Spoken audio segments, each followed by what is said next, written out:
नमस्कार, मैं डॉक्टर करिश्मा भाटिया हूँ। मैं गायनेकोलॉजिस्ट हूँ और दिल्ली में प्रैक्टिस करती हूँ। और आज हम डिस्कस करेंगे मेंस्ट्रुअल फ्लो के बारे में। हर लड़की का फ्लो पैटर्न अलग होता है। जैसे किसी को होता है फर्स्ट डे से स्पॉटिंग हो रही है, किसी का ये भी होता है कि फर्स्ट डे बहुत हैवी पीरियड्स हो रहे हैं, सेकेंड डे कम हो रहे हैं, थर्ड डे और कम हो गए। तो मेंस्ट्रुअल फ्लो जो होता है वो सबके लिए एक यूनिक पैटर्न रहता है। और अगर आपका पैटर्न एक कंसिस्टेंट है कि जैसे इस महीने मेरे को 2 दिन फ्लो ज्यादा हुआ है, अगले महीने भी ऐसे हुआ है, तो दैट इज कंसिडर्ड नॉर्मल। लेकिन अगर मेरे को कभी स्पॉटिंग ज्यादा हो रही है, कभी बहुत हैवी हो रहा है, कभी क्लॉट्स हो रहे हैं, तो वो थोड़ा एबनॉर्मल कैटेगरी में आता है। हम जब मेंस्ट्रुअल फ्लो को डिवाइड करते हैं कि वो नॉर्मल है या नॉर्मल नहीं है, तो हम एक एमएल की बात करते हैं कि कितना एमएल ब्लड लॉस हो रहा है। अगर 80 ml तक का ब्लड लॉस है तो वो नॉर्मल माना जाता है। लेकिन अगर किसी को 80 ml से ज्यादा है या फिर 5-10 ml जितना है, तो ये दोनों चीजें एबनॉर्मल होती है। मेंस्ट्रुअल फ्लो को इन्फ्लुएंस करने के लिए बहुत सारे फैक्टर्स होते हैं। एक बॉडी टाइप भी एक फैक्टर होता है। आपके हीमोग्लोबिन लेवल्स कितने हैं, क्योंकि हम जनरली देखते हैं जो लोग अनीमिक होते हैं, एक विशियस साइकिल से हो जाता है। जिनका हीमोग्लोबिन कम होता है उनका फ्लो भी ज्यादा होता है, जिसकी वजह से उनको ब्लड लॉस और ज्यादा हो जाता है।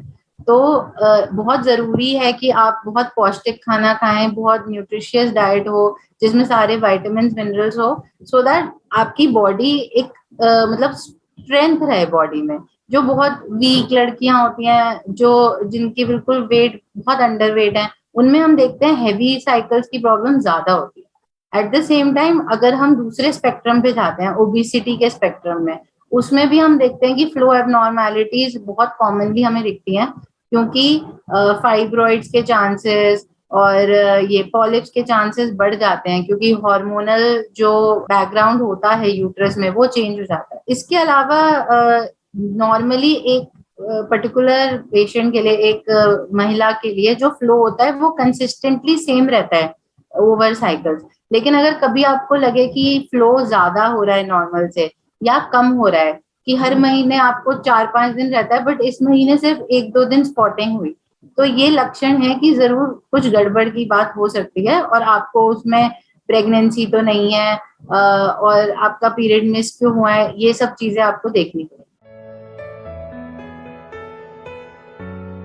एक्चुअली ब्राउन जो होता है ना, उसमें एक बहुत ही साइंटिफिक उसमें केमिस्ट्री अप्लाई होती है एक्चुअली। जो ब्लड में आयरन होता है वो जब ऑक्सीडाइज हो जाता है तो वो ब्राउन हो जाता है। इसका मतलब है एसिडिक पीएच होता है वेजाइना का। तो अगर वो ब्लड बहुत टाइम से वहां पे है और वो धीरे धीरे आ रहा है, या किसी किसी में नॉर्मली फ्लो अगर कम है, या पीरियड खत्म होने के बाद 2-3 दिन स्पॉटिंग हो रही है, तो जनरली हम देखते हैं वो ब्राउनिश कलर होता है। उसमें बहुत घबराने की बात नहीं है। बट हाँ, अगर 7-8 दिन से ऊपर हो गए हैं और आपकी स्पॉटिंग चलती जा रही है, या आपको पीरियड के बीच में स्पॉटिंग हो रही है, ब्राउनिश ब्लड आ रहा है, तो ये एक चिंता का विषय हो सकता है। जब हम पीसीओडी की बात करते हैं, पॉलीसिस्टिक ओवेरियन डिजीज, ये एक सबसे कॉमन फैक्टर है जिसमें हम देखते हैं कि महिलाओं को बहुत टाइम तक पीरियड्स आ ही नहीं रहे हैं। 1 महीना हो गया, 2 महीना हो गया, 3 महीना हो गया, कभी कभी 6-6 महीने, साल भी हो जाता है। ये बिल्कुल अच्छा नहीं है बॉडी के लिए, बिकॉज अगर बहुत टाइम तक ईस्ट्रोजन का इन्फ्लुएंस रहता है। बेसिकली जब पीरियड्स नहीं आते हैं, मतलब कि ईस्ट्रोजन हार्मोन उस एंडोमेट्रियम को, जो यूट्रस की लाइनिंग है, उसको मेंटेन करता है। इसका मतलब ईस्ट्रोजन जब बहुत टाइम तक हाई है, तो उससे कल को फ्यूचर में कैंसर का रिस्क होता है, एंडोमेट्रियल कैंसर का रिस्क होता है। तो एक जो माना जाता है, जो स्टडीज में प्रूवन है, वो ये है कि हर 3 महीने में पीरियड्स तो आने ही चाहिए। तो अगर किसी को पीसीओडी भी है, पॉलीसिस्टिक ओवेरियन डिजीज, अगर वो है और 3 महीने में पीरियड नहीं आ रहे, तो आप जरूर अपने डॉक्टर से कंसल्ट करके विड्रॉल ब्लीड्स ले सकते हैं बीच बीच में। 3 महीने का टाइम है। अगर 3 मंथ्स तक पीरियड्स नहीं आ रहे, तो वो एक प्रॉब्लम की बात है। 2 बार पीरियड्स आना नॉर्मल नहीं है, बिकॉज जब हम एक साइकिल लेंथ की बात करते हैं तो 21 to 35 डेज एक नॉर्मल ड्यूरेशन है साइकिल का। अगर 21 डेज से कम में बार बार पीरियड्स आ रहे हैं, तो वो चीज नॉर्मल नहीं है। ये हो सकता है जिनको फाइब्रॉइड्स हो, एडिनोमायोसिस हो, पॉलिप्स हो, उन लोगों में हम देखते हैं कि पीरियड ज्यादा फ्रीक्वेंटली आ सकते हैं। एक और चीज होती है ओव्यूलेशन ब्लीड, जैसे कि जब एग रिलीज होता है तब जनरली तो नहीं होता है ऐसा, बट किसी किसी में एक दिन के लिए थोड़ी स्पॉटिंग वगैरह रह सकती है। तो किसी को अगर हर महीने साइकिल के बीच में जब साथ में क्रैम्पिंग भी हो रही है तब एक दिन का थोड़ा फ्लो आ रहा है, नॉर्मल कंसिडर कर सकते हैं।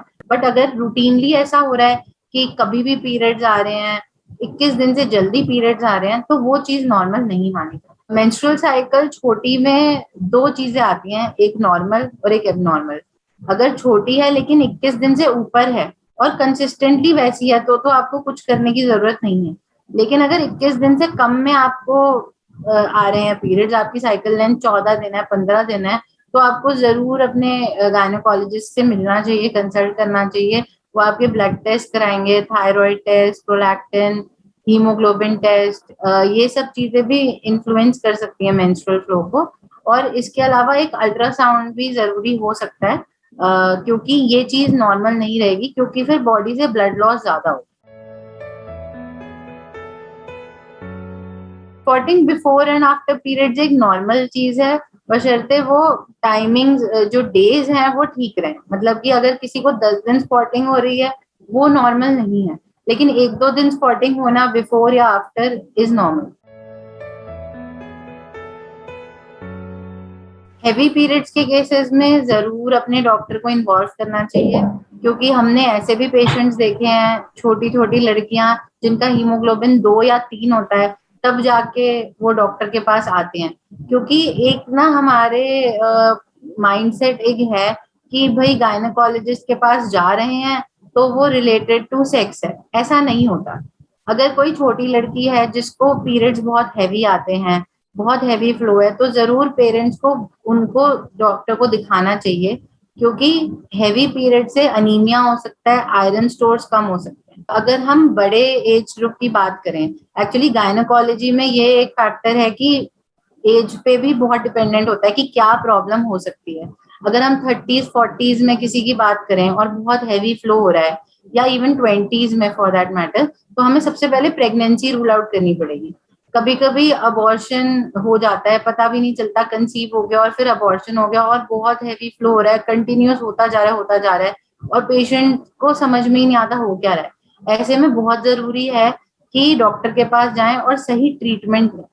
अगर हम और बड़े एज ग्रुप की बात करें, इवन पोस्ट मीनोपॉजल ब्लीडिंग, वो एक अलग टॉपिक बन जाता है। बट पोस्ट मीनोपॉजल ब्लीडिंग मतलब कि मीनोपॉज होने के बाद अगर खून जा रहा है किसी को, तो वो एक ऐसी चीज है जो बिल्कुल भी इग्नोर नहीं कर सकते, क्योंकि एक कैंसर का रिस्क उसमें रहता है जो हमें रूल आउट करना होता है, बायोप्सी करनी पड़ती है।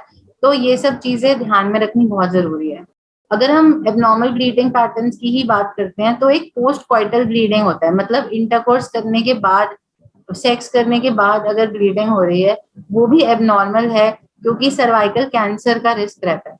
कैंसर से डरने की बात नहीं है। जो भी ये वीडियो देख रहा है वो ये ना सोचे कि मुझे ये सिम्टम है तो मुझे कैंसर होगा, क्योंकि इन्फेक्शन से भी ये सेम सिम्टम्स आ सकते हैं। पर उस पर एम्फेसाइज करना इसीलिए जरूरी है कि हमने ऐसे पेशेंट्स देखे हुए हैं जिनको ये ब्लीडिंग रहती है और उसको इग्नोर करते रहते हैं, और जब तक वो आए तो वो कैंसर का स्टेजिंग बढ़ जाता है।